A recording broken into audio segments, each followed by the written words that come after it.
Department Communications Center in Washington, preparations are in full swing for the World Security Conference at San Francisco. Through this center flows a steady stream of plans and messages to and from the participating nations of the world. Secretary of State Stettinius, Soviet Ambassador Gromyko, and British Ambassador Earl Halifax represent their countries in preliminary arrangements. Foundations for the San Francisco meeting were laid last year at Dumbarton Oaks by these three nations and China, represented here by Ambassador Tao Ming-wei.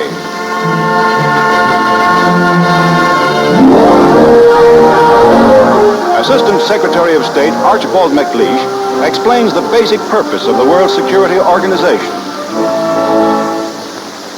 The whole organization has one simple but daring purpose: to stop wars and improve the lot of men by bringing nations together around a table to discuss their common problems, to remove the causes of war, and to stop wars by every means, peaceful and forcible, from starting.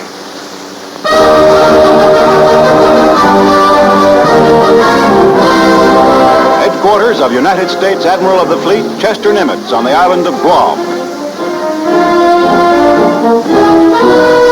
Under his five-star flag, Admiral Nimitz orders the opening of another smashing Pacific offensive, this time against the Ryukyu Islands, stretching in a long chain directly southwest of Japan. First, combined forces attacked the Karamaretto group off the Ryukyus. Then the large island of Okinawa, great Japanese sea and air base. The mighty Fifth Fleet puts to sea.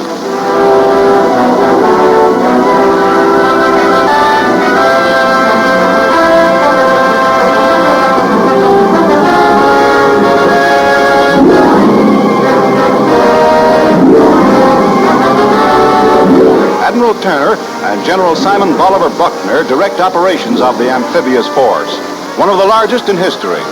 Off Karamaretto, heavy bombardment begins.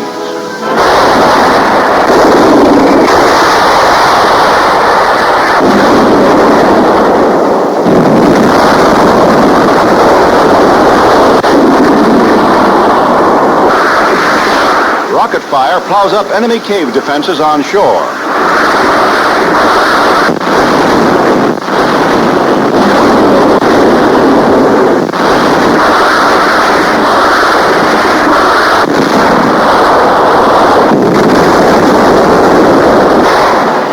Troop-carrying barges swarm ashore against light opposition.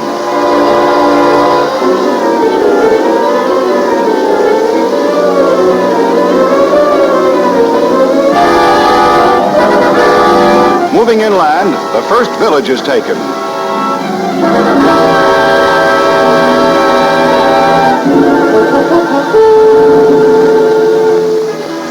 The island civilians are assembled under the direction of the American military government.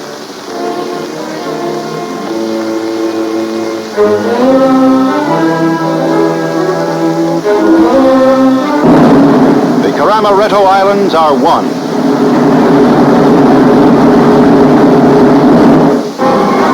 Now, the great base of Okinawa, largest and most important in the strategic Ryukyu Islands, comes under final attack.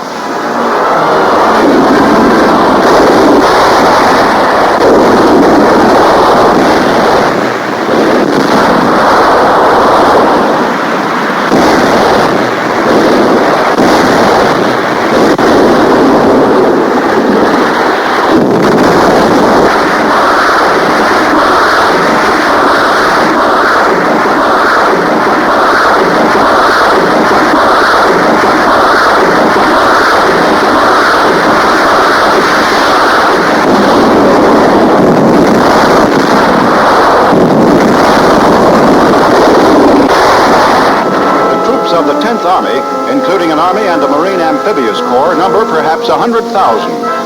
Okinawa's large Japanese garrison puts up almost no resistance on the beaches.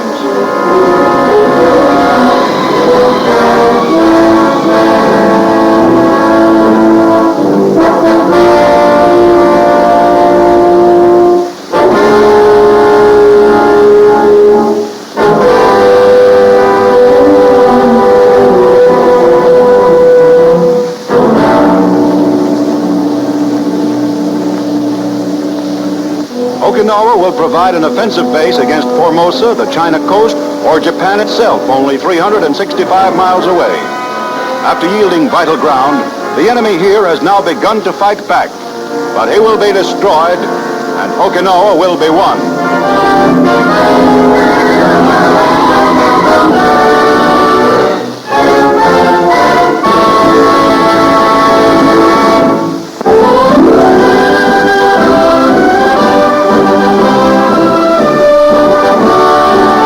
In Washington, D.C., three eminent spokesmen for labor and business, William Green, Eric Johnston, and Philip Murray, meet to sign an agreement to promote cooperative post-war industrial relations in the United States. William Green, president of the American Federation of Labor, signs for his union. For the Council of Industrial Organizations, Philip Murray, president. And representing business management, Eric Johnston, president of the United States Chamber of Commerce. Through this new charter, labor and management agree to preserve in peacetime the harmony which has been a solid base for the vast American war production achievement.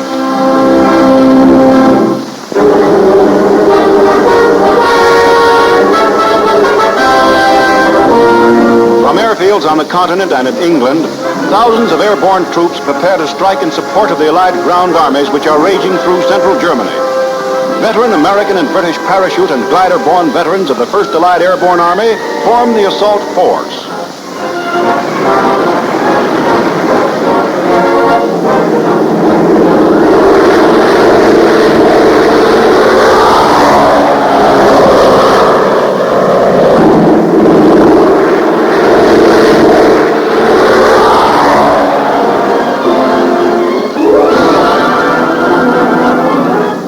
The advances of Eisenhower's great army groups under Montgomery, Bradley, and Evers, 1,500 troop-carrying planes are off.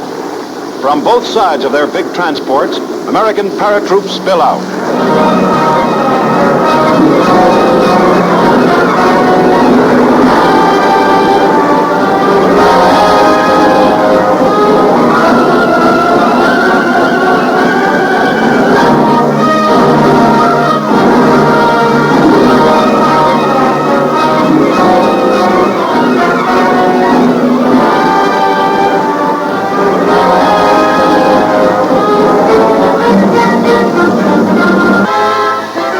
Gliders over the objective are cut loose by the proplane pilots and land swiftly.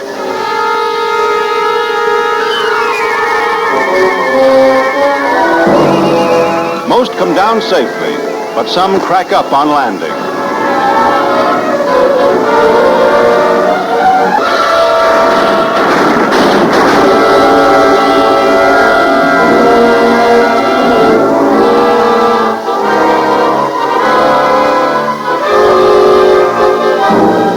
Enemy anti-aircraft fire brings down a transport.